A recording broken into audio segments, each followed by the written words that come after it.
Mga idol nag-try lang ako magluto nito. Nag-try lang ako magluto nito na may mais okra. Ayan mga idol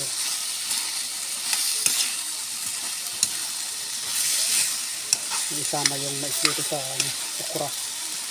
Mga idol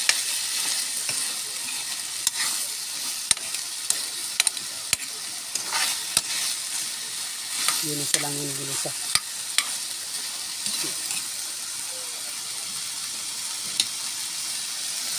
Hinaan lang natin ang apoy.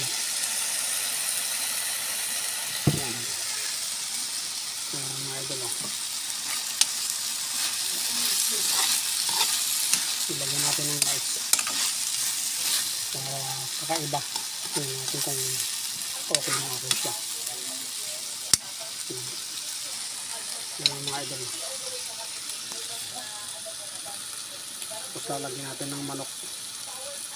Ayan. Thank you for watching.